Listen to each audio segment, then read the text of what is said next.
Hello friends, good evening. मैं शुभम सिंह आपका स्वागत करता हूं अपने YouTube channel socialise with Shubham पे। आज से हम लोग शुरू करने वाले हैं बीपीएससी के प्रिपरेशंस को लेकर। बीपीएससी के स्ट्रेटजी को डिस्कस करेंगे, इसके एग्ज़ाम्स के पैटर्न क्या रहे हैं, क्वेश्चन के आगे क्या होने वाले हैं, और फिर एनसीईआरटी के पूरे सिलेबस को हम इस पर कवर करने वाले हैं। आज से जो पहला लेक्चर हम लोगों का होगा वो 68 बीपीएससी को टारगेट करके हम बात करेंगे। और सबसे पहले हम बात करेंगे क्वेश्चंस के एनालिसिस के ऊपर। तो स्टार्ट करते हैं। सबसे पहले आप देखेंगे टोटल नंबर ऑफ़ क्वेश्चंस जो आपका है वो 150 का है, और सारे के सारे क्वेश्चंस आपके 1 मार्क्स के होंगे। ये तो बेसिक सी बात है, ये हम सब लोग जानते हैं। अब आते हैं एग्ज़ाम्स के क्वेश्चंस को हम दो पार्ट में बांट रहे हैं, इसके पैटर्न को हम दो पार्ट में बांटेंगे। एक को हम पिलर्स में रखते हैं और एक को हमने सब्स्टिट्यूट सब्जेक्ट रखा है। हालांकि सब्स्टिट्यूट कहने का मतलब है कि वो एक हेल्प के रूप में होगा। चार जो मेन पिलर्स होंगे जिससे मेजर क्वेश्चंस एग्ज़ाम में आते हैं, आपका पहला फोकस उस चार पे पूरा होना चाहिए। और फिर इस चार पेपर को हम जो एक्स्ट्रा बच जाते हैं 10 क्वेश्चंस के जो चार पेपर हैं, हम उस पर फोकस करेंगे। पहला जो क्वेश्चन हम लोग का है वो करंट अफेयर्स का है, जिसमें 30 क्वेश्चंस आते हैं। फिर दूसरा हम साइंस को रखे हैं जो 30 क्वेश्चन कैरी करता है। हिस्ट्री में हमने 30 रखा है, जिसमें हम नेशनल और बिहार दोनों को ऐड करके चल रहे हैं। मीन्स रफली 30 क्वेश्चंस, और बिहार के 25 क्वेश्चंस अप्रॉक्स हैं।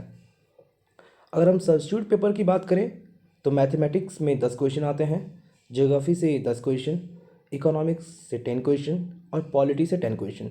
ये जो क्वेश्चंस के पैटर्न आपने देखा अभी, ये प्रीवियस ईयर एग्ज़ाम्स को लेकर बनाया गया है। प्रीवियस ईयर एग्ज़ाम्स के ट्रेंड को देखकर हमने तैयार किया है। अब हम लोग इसके माइक्रो लेवल एनालिसिस की बात करें, हम पेपर बाय पेपर पर सब्जेक्ट को हम देखेंगे और किस बुक को हमें फॉलो करना है, हम उस चीज़ को भी अच्छे से देखेंगे। सबसे पहले हम समझते हैं करंट अफेयर्स को लेकर, जिसके 30 क्वेश्चंस आते हैं। तो करंट अफेयर्स में क्या क्या हम लोग को ज़्यादा फोकस करना है। एक हम लोग का अवार्ड है, जिसे काफ़ी क्वेश्चंस एग्जाम में पूछे जाते हैं। हर एग्ज़ाम में देखा गया है अवार्ड से क्वेश्चंस आते हैं। जो करंट में राइटर ने बुक्स को पब्लिश किया है, उसके बुक्स और उसके ऑथर्स के नाम पूछे जाते हैं। स्पोर्ट्स की बात करें तो जितने ग्रैंड स्लैम आपके होते हैं उनसे क्वेश्चंस पूछे जाते हैं। फिर आपके मिलिट्री एक्सरसाइजेज हैं, उनसे क्वेश्चन होंगे। फिर जो अपॉइंटमेंट हुए हैं, जो गवर्नमेंट ऑर्गेनाइजेशंस हैं या पब्लिक सेक्टर कोई बड़ी कंपनी है, जैसे बीएसएनएल जैसी कंपनी हो गई, या फिर मान लीजिए आपके कोई डेजिग्नेशंस कहीं पे हुए हैं, या फिर मान लीजिए कोई आपके फॉरेन डिग्नेटरीज आपके यहाँ आए हुए हैं, उनके बारे में पूछा जा सकता है। आपके किसी कंट्री के प्राइम मिनिस्टर चेंज हुए हैं, वो पूछ सकते हैं। आपके खुद के स्टेट के सीएम चेंज हुए हैं, वो पूछ सकते हैं। गवर्नमेंट स्कीम्स के बारे में क्वेश्चन पूछी जाती है, और मिसलेनियस से कुछ क्वेश्चंस इधर रहते हैं। अगर हम इसके सोर्स की बात करें तो आप सोर्स में देखेंगे, सोर्स में आपका पीडी पढ़ेंगे। आप पीडी या स्पीडी में से, स्पीडी में ज़्यादा फोकस नहीं करता हूँ। आप मंथली एक प्रतियोगिता दर्पण आप करेंगे, और अगर एडिटोरिया को करेंगे तो आपका जो करंट का पोर्शन है वो कवर हो जाता है। अब हम मूव करते हैं, नेक्स्ट जो पेपर हमारा है वो हम साइंस पे बात करेंगे। अगर हम साइंस की बात करें तो साइंस को हमने 3 अलग अलग पार्ट में बांटा है, physics, chemistry and biology. 30 questions आते हैं। रफली हमने 10 क्वेश्चन इच सब्जेक्ट को दिया है। लेकिन ऐसा होता नहीं है कि 10-10 क्वेश्चन ही पूछे जाएंगे। किसी से 10 भी हो सकते हैं, किसी से 8 भी, और किसी से 12 भी, ऐसे क्वेश्चंस हो सकते हैं। जनरली देखा गया है कि बायोलॉजी से जो क्वेश्चन आते हैं वो ज़्यादा आते हैं। अगर हम इसके सोर्स की बात करें तो आपको क्या करना है, सोर्स में आपको घटना चक्र को बिल्कुल पढ़ना है। घटना चक्र आप बिल्कुल नहीं छोड़ेंगे, और एक स्टैंडर्ड बुक, कोई एक स्टैंडर्ड बुक आप पढ़ेंगे। घटना चक्र आपको बिल्कुल वैसे ही हेल्प करेगा कि प्रीवियस एग्जाम में कैसे क्वेश्चन पूछे गए हैं, बिकॉज साइंस में देखा गया है कि क्वेश्चंस रिपीट होते हैं। तो स्टैंडर्ड बुक की बात करें आप लूसेंट से कर सकते हैं, और या फिर स्पीडी को जो साइंस की बुक आती है आप उससे भी कर सकते हैं। तो साइंस आपका ऑलमोस्ट कवर हो जाएगा। आते हैं थर्ड पिलर्स पे, जो हमारा हिस्ट्री है। हिस्ट्री को हमने 3 पार्टे बांटा है, एंशियंट, मेडिवल एंड मॉडर्न में। जो अब तक ट्रेंड देखा गया है वो एंशियंट से 4 to 5 क्वेश्चंस, मेडिवल से वही 4 to 5 क्वेश्चंस, और जो रेस्ट क्वेश्चन है 17 से 20 के अप्रॉक्स, वो मॉडर्न हिस्ट्री से आते हैं। मीन्स मॉडर्न हिस्ट्री एक कंप्लीट पैकेज। अगर हिस्ट्री की बात करें तो मोर देन 80% क्वेश्चन आप देख रहे हैं कि आपका मॉडर्न हिस्ट्री से आ रहा है। हम इसके सोर्स की बात करते हैं तो सबसे पहले हम एंशियंट को समझेंगे। एंशियंट में हम देखेंगे सोर्स आपका आर एस शर्मा है, और आर एस शर्मा से आप एंशियंट कवर कर सकते हैं। मेडिवल की बात करें तो मेडिवल आप सतीश चंद्र करेंगे, और मॉडर्न में आप बिपिन चंद्र या स्पेक्ट्रम, राजीव अहिर की लिखी बुक है स्पेक्ट्रम, आप इन दोनों में से कोई एक कर सकते हैं। लेकिन देखिए स्टैंडर्ड बुक पढ़ने के साथ साथ आपको प्रीवियस ईयर क्वेश्चंस को नहीं छोड़ना है। एग्जाम्स में पूछे गए, खासकर बीपीएससी में पूछे गए प्रीवियस ईयर क्वेश्चन को आप जरूर करेंगे। क्वेश्चंस रिपीट हो ना हो, प्रीवियस ईयर क्वेश्चन में उसके एनालिसिस दिए होते हैं, उसका एक्सप्लेनेशन दिया होता है, तो आप उसे पढ़ेंगे तो आपको बहुत सारे कॉन्सेप्ट जो आपने बुक पढ़ने से मिस कर दिया है वो आपको याद हो जाएगी। और साथ ही साथ घटना चक्र, मैं हमेशा कह रहा हूँ आप सारे पेपर के लिए, सारे सब्जेक्ट के लिए घटना चक्र बिल्कुल पढ़ेंगे, एकदम वो रामबाण है, आप उसको नहीं छोड़ेंगे। चौथा जो मेजर पिलर हमारा वो बिहार का है। इस बिहार के पिलर में हम बात करें तो बिहार से मेनली जो क्वेश्चन पूछे गए हैं वो हिस्ट्री एंड ज्योग्राफी से होते हैं, जिसमें 4 to 5 क्वेश्चन आप ज्योग्राफी से देखेंगे और जो 10 to 12 क्वेश्चन है वो ऑलमोस्ट 10 से 12 क्वेश्चन वो आप हिस्ट्री में देखेंगे। तो बिहार की जो एंशियंट हिस्ट्री है वो इंडिया के एंशियंट से मिल जाएगी आपको, और मेडिवल और मॉडर्न को मिलाकर क्वेश्चन पूछी जाती है।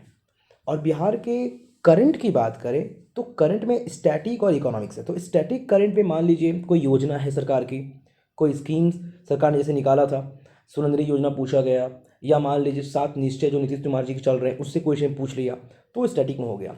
अगर इकोनॉमिक्स की बात करें तो वो बिहार के सर्वे और बिहार के बजट से यहाँ का डेटा पूछते हैं। अब आते हैं कि स्टैटिक का जो पार्ट है वो कवर कहाँ से होगा। तो करंट की जो स्टैटिक पार्ट आपको कवर करनी है वो किसी एक मैगजीन से आप कर सकते हैं, चाहे वो दृष्टि की मैगजीन हो। मैं किसी मैगजीन को पब्लिश नहीं कर रहा हूँ, प्रमोशन नहीं कर रहा हूँ, आपके हेल्प के लिए बता रहा हूँ कि आप एक मैगजीन फॉलो करेंगे वो सफिशियंट होगा। अब ऐसा नहीं कि मार्केट गए, ये भी दिखा ये ले लिए, बुक वाले ने दूसरा बोला दूसरा ले लिए, कोई फ्रेंड तीसरा पढ़ा ले लिए, तो आप सारे बुक्स को कवर कर नहीं पाएंगे, और कर भी लेंगे तो आप रिवाइज कैसे करोगे, वो तो हो नहीं पाएगा। उसके बाद हम आते हैं इसके स्टैटिक पोर्शन की बात करें तो स्टैटिक पोर्शन में मैं 2 बुक फॉलो करता हूँ। एक क्राउन की बिहार की बुक आती है और एक है अरिहंत की नो योर स्टेट। मेरा पर्सनल सजेशन होगा आप अरिहंत के नो योर स्टेट के साथ जाएं। ये बुक बहुत ही ल्यूक्रेटिव वे में लिखा हुआ है, आप इजीली समझेंगे इन चीज़ों को, और पॉइंट वाइज है तो आपको मेमोराइज करने में प्रॉब्लम नहीं होगी। हमारा जो नेक्स्ट पैटर्न होगा वो हमारा पैटर्न होगा सब्स्टिट्यूट के जो 4 पेपर्स हमने रखे हैं, मतलब सपोर्टिव पेपर जो हैं जिनके क्वेश्चंस थोड़े कम आते हैं एग्जाम में, हम आइए उस पर फोकस करते हैं। सबसे पहले मैथ को लेते हैं, 10 क्वेश्चंस है उससे। इसके सोर्स की बात करें तो मैथ में आप प्रीवियस ईयर क्वेश्चंस प्रैक्टिस करके काम कर सकते हैं। आप सेट बनाएंगे, प्रीवियस ईयर क्वेश्चन जो प्रैक्टिस करेंगे तो उससे आपका मैथ कवर हो जाएगा। और बेसिक मैं ऐसा मान कर चल रहा हूँ कि जिन्होंने साइंस तो सब लोग 10th में पढ़े हैं, मैथ पढ़े हैं, तो ऐसा नहीं है, क्वेश्चन ऑलमोस्ट आपका मैथ ठीक होता है, बच्चों से मैथ बनता है। और 1-2 क्वेश्चन अगर गड़बड़ लगता है तो वो प्रीवियस प्रैक्टिस करने से हो जाएगा, उसके लिए कोई स्टैंडर्ड अलग से प्रिपरेशन की जरूरत आपको नहीं पड़ेगी। अब आते हैं जियोग्राफी में, इसमें 10 क्वेश्चन आते हैं।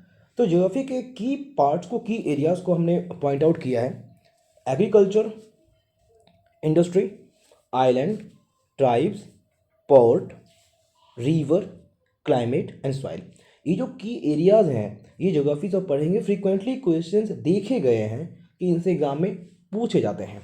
अगर हम इनके सोर्सेज की बात करें तो एनसीईआरटी क्लास 11 की आप करेंगे, इंडिया फिजिकल इन्वायरमेंट और घटना चक्र। प्रीवियस से क्वेश्चन के लिए आप घटना चक्र करेंगे, आपका इतने से काम हो जाएगा।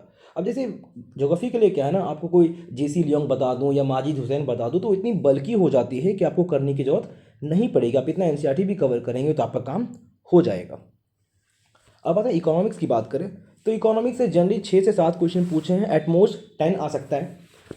तो इकोनॉमिक्स से 2 इंडिया और बिहार दोनों से होगा। मैंने पहले भी डिस्कस किया है कि करंट के लिए आप सर्वे और बजट को देखेंगे, इससे आपका काम हो जाएगा। तो इकोनॉमिक्स के लिए बहुत परेशान होने की ज़रूरत नहीं है, कोई बुक की जरूरत नहीं है आपको, आप उसमें आराम से करेंगे, स्कीम्स पढ़ेंगे और गवर्नमेंट की, उसके बाद जो गवर्नमेंट ने डेटा दिया है ग्रोथ रेट को लेकर, हंगर इंडेक्स में क्या रेट इंडिया का है, क्या पोजीशन रहा है, या गवर्नमेंट ने कितने फंड्स दिए हैं, या फॉरेन रिजर्व कितना इंडिया का रह गया है, तो वो आप बजट और सर्वे से कवर कर लेंगे तो इकोनॉमिक्स आपका हो जाता है। अब पॉलिटी की बात करें तो पॉलिटी से 10 क्वेश्चंस आते हैं। इसके हम सोर्स की बात करें तो आप एक स्टैंडर्ड बुक जरूर पढ़ेंगे। मैं स्टैंडर्ड बुक पे फोकस इसलिए दे रहा हूँ कि आपको पीटी ही नहीं करना, आपको मेंस लिखना है। तो आप स्टैंडर्ड बुक पढ़ेंगे तो आपके पास कंटेंट होगा, आपके पास लैंग्वेज होगा लिखने के लिए, और उसके साथ मैं एक प्रीवियस क्वेश्चन बोल रहा हूँ ताकि आपकी क्वेश्चन प्रैक्टिस हो जाए। आप जो लैंग्वेज पढ़ने में जो चीज़ें आपसे छूट जा रही हैं वो ना छूटे, और आप प्रीवियस क्वेश्चन को कवर कर सके, और वहाँ से जब बनाएंगे तो आपका वो पीटी और मेंस एक साथ होगा। बिकॉज प्रिपरेशन इंटीग्रेटेड होनी चाहिए। आप अगर सेपरेटली सोचेंगे कि आज पीटी करें और फिर 3 महीने के बाद मेंस करेंगे तो 3 महीने में मेंस होने वाली है नहीं। तो आप टारगेट ऐसा ही करेंगे। एंड स्टिल अभी आपके पास 2 महीने अप्रोक्स समय है, तो सफिशिएंट समय है आपके पास, आप आराम से कर सकते हैं। तो सोर्सेज की बात करते हैं, आप लक्ष्मीकांत करेंगे, ये सब जानते हैं इसके बारे में, ये बुक बहुत पॉपुलर भी रही है। फिर प्रीवियस ईयर क्वेश्चन की बात करेंगे, और प्रीवियस ईयर क्वेश्चन प्रैक्टिस करने के बाद आप घटना चक्र बनाएंगे। घटना चक्र भी कुछ लोग का ये आर्गूमेंट होगा कि वो प्रीवियस ईयर क्वेश्चन ही तो है, हाँ बिल्कुल है, लेकिन उसमें यूपी पीसीएस के पीछे पूछे हुए क्वेश्चन है, छत्तीसगढ़ पीसीएस के पूछे हुए क्वेश्चन है, तो आपको लॉट ऑफ जो पीसीएस एग्जामिनेशन है उसकी आइडिया मिल जाती है क्वेश्चन की। अब आते हैं कि लक्ष्मीकांत पढ़ेंगे तो क्या पूरा पढ़ना पड़ेगा, बिकॉज वो बुक तो बहुत बल्कि है, और अगर अकेला ही पढ़ने बैठे तो एक बार में बुक तो होगा नहीं, नए बच्चों के लिए तो बहुत बल्कि चीज़ है। तो क्या करना है, किस एरियाज पे ज़्यादा फोकस करना है जहाँ से क्वेश्चन फ्रीक्वेंटली पूछे गए एग्जाम में। सबसे पहले आप प्रियम्बल को देखेंगे, उसमें जो वर्ड्स की वर्ड्स है प्रियम्बल के उसको पढ़ना होगा। फिर आप डीपीएसपी भी बात करेंगे, डायरेक्टिव प्रिंसिपल स्टेट पॉलिसीज़, कौन कौन सी पॉलिसी गवर्नमेंट की है, किस शेड्यूल में है, किस पार्ट में है, आर्टिकल कौन कौन सा है। फंडामेंटल राइट आप पढ़ेंगे, आर्टिकल 12 टू 35, बिकॉज फैक्चुअल चीज़ें बीपीएससी जो पीटी में क्वेश्चन पूछते हैं ना वो फैक्चुअल पूछते हैं। फिर आपका अमेंडमेंट है, फिर आप फंडामेंटल ड्यूटीज़ पढ़ेंगे, प्रेसिडेंट उनके रोल्स, और फिर जुडिशरी पढ़ेंगे। आप इतना करने से एक जो मोस्ट सेक्शन है आपका पीटी का वो पूरा कवर हो जाएगा, और मेंस में भी आपको इतनी की ज़रूरत पड़ेगी, इससे ज़्यादा बहुत करने की ज़रूरत आपको नहीं पड़ेगी। अब हम यहाँ पे बात करते हैं, अगर आप पैटर्न को समझेंगे, यहाँ मैंने एक चीज़ बता दूँ आपको, बीपीएससी ने पैटर्न में थोड़ा चेंज किया है, अगली बार से वो नेगेटिव मार्किंग इंट्रोड्यूस करने जा रही है। तो जितना ज़्यादा आप क्वेश्चन प्रैक्टिस करेंगे आपके एरर की चांसेस घटेंगे। अब देखिए कुछ लोगों का ये हो सकता है कि सर लूसेंट नहीं पढ़ेंगे, आप लूसेंट पढ़ सकते हैं, लेकिन लूसेंट एज ए रिवीजन पढ़ेंगे। आप उसको मेन पेपर बनाकर, मेन सोर्स आपका लूसेंट नहीं होना चाहिए। अगर आपका मेन सोर्स लूसेंट होगा तो बाद में आप की एरियाज में फंसेंगे, बिकॉज लूसेंट से आप पीटी कर सकते हैं, आपका मेंस लूसेंट से कवर नहीं होगा। आपको मेंस करने के स्टैंडर्ड बुक फॉलो करना पड़ेगा, तो फिर वो 3 महीने के बाद में आप वो काम करें, उससे बेटर आप अभी करें ना। तो एक साथ पीटी और मेंस साथ साथ हो जाएगा, और तब जाकर आपकी पूरी इंटीग्रेटेड प्रिपरेशन होगी। ओके, होप सो आपको ये अच्छा लगा होगा, और आप एनालिसिस पे ध्यान दीजिए, आपको पसंद आए जो बताइए कमेंट में। आगे हमारा वीडियो आते रहेगा, हम कोशिश करेंगे पूरा बीपीएससी को कवर करने की, बीपीएससी के करंट अपडेट आपको मिलेंगे। और जैसा मैंने प्रॉमिस किया है, मैं एनसीईआरटी के पूरे सोर्सेज को, मीन्स एनसीईआरटी को 6 से लेकर 12 तक, मेरा पूरा फोकस 9 से 12 होगा, बिकॉज मेजर पोर्शंस वो है, लेकिन मैं कोशिश करूँगा कि 6 से लेकर 12 तक पूरा एनसीईआरटी हिस्ट्री, सिविक्स, ज्योग्राफी और इकोनॉमिक्स कवर करूँ, और हिस्ट्री एज एन ऑप्शनल मैं ज़रूर कवर करूँगा इस पर। Okay, thank you.